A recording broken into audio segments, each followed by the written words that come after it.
नमस्कार दोस्तों। सारा खेल यहाँ पर फीलिंग्स का है, महसूस करने का है। अच्छा लगना, बुरा लगना, किसी ने गलत बोला, किसी ने अच्छा बोला, किसी ने गलत किया, किसी ने अच्छा किया। ये सारा खेल ना हमारी फीलिंग्स के ऊपर डिपेंड करता है। कोई अच्छा कहता है तो हम अच्छा फील करते हैं और हमें खुशी होती है। अगर कोई हमसे बुरा कहता है तो हमें बुरा फील होता है, हम दुख में चले जाते हैं, तकलीफ में चले जाते हैं कि ऐसा क्यों कहा। क्योंकि एनर्जी है, हम ऑब्जॉर्व करते हैं उस चीज़ों को, उन बातों को। हम कॉन्शियसली या फिर सबकॉन्शियसली ले लेते हैं इन चीज़ों को, कि हम क्या करते हैं कि ये चीज़ ना, वैसे एक बात बताऊँ ना आपको, ऐसा कुछ भी नहीं है। आपके अंदर जो थॉट्स हैं ना, ज़रूरी नहीं कि तो वो थॉट्स किसी और के अंदर भी हों। आप जो सोच रहे हैं कि बाहर ऐसा हो रहा है, लोग मेरे बारे में ऐसा सोचते हैं, ऐसा हो ही नहीं सकता कि जो आप सोच रहे हैं वही सामने वाला सोच रहा होगा। अगर वो भी आप ही सोच रहे हैं कि वो ये सोच रहा होगा, तो सोचिए उसका दिमाग तो बिल्कुल खाली होगा।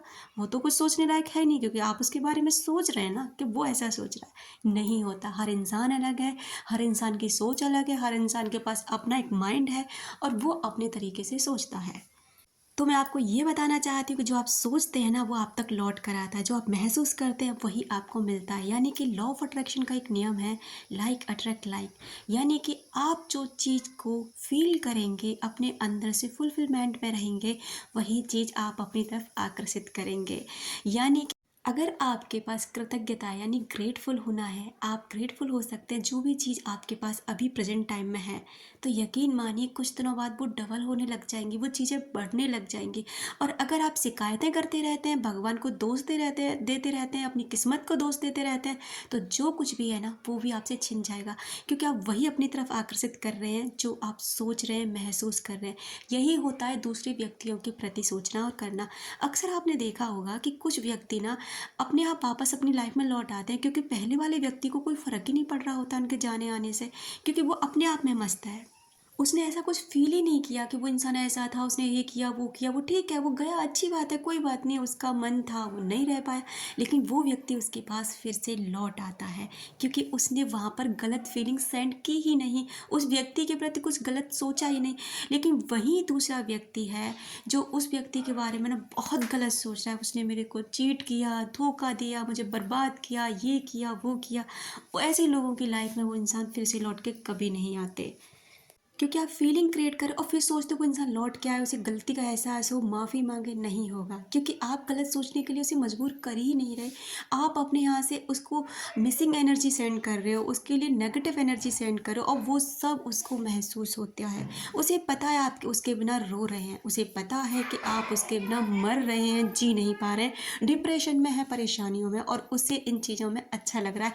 क्योंकि उसकी नज़र, आपकी नज़रों में वो एक महान बना हुआ है, एक प्रेम का बहुत बड़ा प्रतीक बना हुआ है कि आप उससे बेइंतहा मोहब्बत करते हैं, उसके बिना जी नहीं सकते, मर जाएंगे, ये कर लेंगे, वो कर लेंगे। यही सब ना आपका गलत करना हो जाता है। जब आप उसे ये महसूस करा देते तो वो तो अपने आप में बहुत बड़ा महाराजा बनेगा ही ना, बस उसे यही नहीं बनने देना। अब यहाँ पे ना आप एक एनर्जी सेंड कीजिए अपने आप को, कि आप जैसे भी हैं, जो भी हैं, बहुत खुश हैं, बहुत मस्त हैं, और एक प्रीसियस इंसान है, एक बहुत ही ज़्यादा ग्रेटफुल इंसान है। इस दुनिया में भगवान ने आपको बहुत खूबसूरती से बनाया और वो सारी नियामतें आपको दी हैं जो औरों को मिली हैं। इसलिए सबसे पहले ग्रेटफुल होना शुरू हो जाइए। दूसरा, खुद को हील करिए और उस व्यक्ति को माफ़ करिए। अगर आप सच में चाहते हैं ना कि वो व्यक्ति आपके पास फिर से लौट कर आए, अपने किए के लिए आपसे माफ़ी मांगे या फिर गिल्ट फील करे, तो आप ऐसा करा सकते हैं। वो कैसे करा सकते हैं? सिर्फ़ और सिर्फ़ अपने विचारों के द्वारा। ना आपको उसके पास जाना है, ना आपको उससे मैसेज कॉल करना है, ना ही वहाँ उसके पास कहीं से भी कैसे भी कोई मैसेज सेंड पहुँचवाना है, किसी इंसान के थ्रू, किसी के भी थ्रू, कुछ भी नहीं कराना। आपको करना क्या है? अपने आप को मस्त करना है, हील करना है, शांत करना है। ये कैसा होगा? अध्यात्म से जुड़ने के बाद। आप थोड़ा-सा अध्यात्म की तरफ बढ़िए, भगवान को सरेंडर कीजिए, उनके सामने खुद को, खुद की लाइफ़ को सरेंडर कर दीजिए। उसके बाद ना देखना आप क्या होता है।